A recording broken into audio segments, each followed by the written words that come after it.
Hi, I'm Mary, and this is another magical math moment.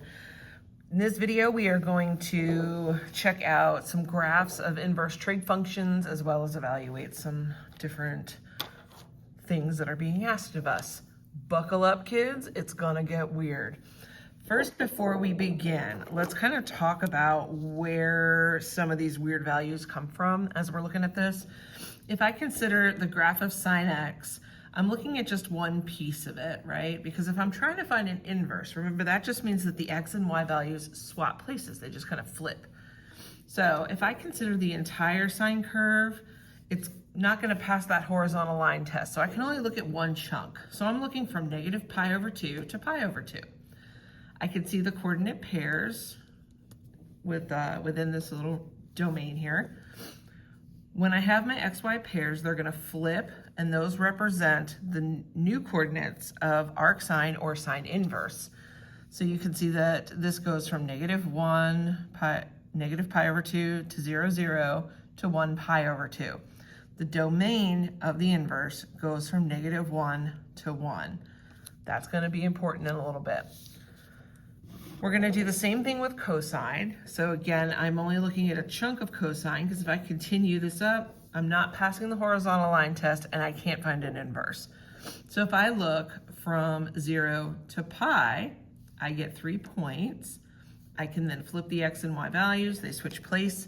So now when I'm graphing the inverse of cosine or arc cosine, I'm looking at 1, 0 over here, 0 pi over 2, and negative 1 pi. And there's our nice little function. The domain here also negative 1 to 1. Remember that for a little bit later. Okay, the last one's tan. Remember it's got those asymptotes at plus or minus pi over 2, and then we have those 3 little points in the middle that kind of guide us. So if I then switch the x and y values, I'm looking at negative 1, negative pi over 4, 0, 0, and 1 pi over 4. Notice that the domain here is going to be all real numbers for arctan. Keep that in mind. Okay, let's see how this applies to the unit circle. So remember, I'm looking at these angle measures in terms of my y. These are the range. And I'm looking in between negative pi over 2 to pi over 2, inclusive of the endpoints. Arc cosine or cosine inverse is kind of the same, only it goes 0 to pi. And arctan is essentially the same as arcsine, except it does not include the endpoints. All right, so when they're asking you find arcsine of something, they're essentially saying, tell me the angle that gives a sine value of 1/2. You probably remember that sort of thing from geometry, right? Like when you were first learning about trig and you were setting up ratios and then using the calculator, doing inverse functions. So you've done this before, but this is just amped up a little bit. So let's kind of think about where sine is 1/2. So that's happening at pi over 6. Since this is positive, I've got to be up here in the first, so our answer is just pi over 6. It's really that straightforward. It's not that bad. All right, arc sine negative 3. That's interesting, right? That's not on the unit circle anywhere. And if I think back to this nonsense, the domain goes negative 1 to 1. That's not within there. So I can't do that, right? We'll say this is undefined. And then here, arc sine negative rad 2 over 2. So again, that's happening at pi over 4. But this is negative, so I'm down here. I need to say that as negative pi over 4. Now, if we were on the normal unit circle, we can say 7 pi over 4, but since this is an arcsine problem, I have to consider the restriction. Okay, let's do some cosine. Arc cosine of negative rad 3 over 2, so I'm going to be over here somewhere. So let's see what I can find. Rad 3 over 2 is going to be where am I, cosine? Yeah, cosine, rad 3 over 2, that's happening at multiples of pi over 6. So if I am over here, that's going to be at 5 pi over 6. Arc cosine 1. So where is cosine 1? Where's the x value 1? That's happening at 0. Arc cosine 1/2. Okay, so let's see. 1/2 is pi over 3. Since it's positive, I'm in the first. Okay, not too bad. All right, next we have the arctans. First one is going to be at -1. So negative means I'm going to be down here. Excuse me. Tangent is 1 at multiples of pi over 4. Since this is negative, I'm down in the fourth quadrant. It's negative pi over 4. All right, arctan of rad 3. Okay, let's see. Rad 3, that's happening at multiples of pi over 3. Positive means I'm up in the first, pi over 3.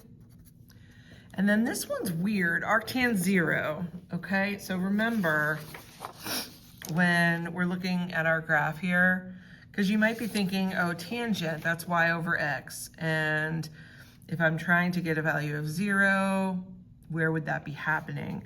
So if you look at this, 0, 0, right? Not too bad. Okay, does it get weirder? Of course. Some of these are really strange, so you gotta be kind of careful. All right, so the first thing they're asking is arcsine of sine 11 pi over 6. Hopefully you're kind of thinking, wait a minute, 11 pi over 6 is not in my range of values. So what you can do here is reconsider this as the sine of negative pi over 6. So if you're able to rewrite your angle, that will help you out considerably here. So then we're going to work from the inside out. So we're going to find the sine of negative pi over 6. So that's going to be negative 1/2. And then look, they want the angle measure that gives you a sine value of negative 1/2. Isn't that just negative pi over 6? That's it. Not so bad, right? Okay, let's see what's going on in this next one. Cosine of cosine inverse rad 2 over 2. Okay, so rad 2 over 2 we know is at pi over 4, positive first quadrant. So then they want the cosine of pi over 4. Isn't that just rad 2 over 2?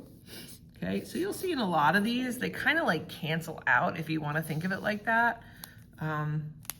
I don't know if that's really the best way to mathematically define it, but it's kind of what happens. Okay, now this one's weird. So tangent of arctan 2. So again, if we kind of think about what's going on here, is that possible? Well, yeah, the domain goes all real numbers, right? So if we try to figure out arctan 2, just so you have an idea, it's an icky kind of thing here, right? 63.4, and then if you find the tan of that, oh my goodness, it's gonna go back to 2. So it's a little bit strange. So this one is essentially 2. I wish I had a better explanation for you, but really all I can tell you is if you have a situation like this with tangent, remember pretty much anything can work because of the domain. So just be careful of that. Okay. The last type of problem you're gonna see is something like this, where you've got to find the tangent of arcsine 3/5. 3/5 is not on the unit circle, but remember way back when you first started learning this stuff, you could draw triangles, right? So since this is positive, we're gonna be up in the first, so we can draw a little triangle. Dun-dun-dun. There's my right angle, here's theta. Sine is opposite over hypotenuse, 3, 5. Hopefully you all know 3, 4, 5 is a common Pythagorean triplet.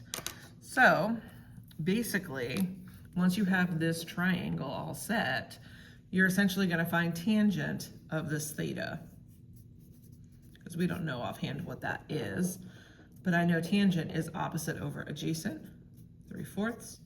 Again, I'm in the first, everything's positive, life is good. And there you go. I hope that this has been helpful for you. This is one of those kind of weird topics in Precal. So hopefully this helps you a little bit. When you kind of get stuck on things, use the graphing calculator to kind of guide you. Make sure that you're in either radian or degree, depending on what you're doing, and just kind of take it slow where you can. And this table is always very helpful. Thank you so much for watching. Please like, share, and subscribe, and I'll see you next time. Bye.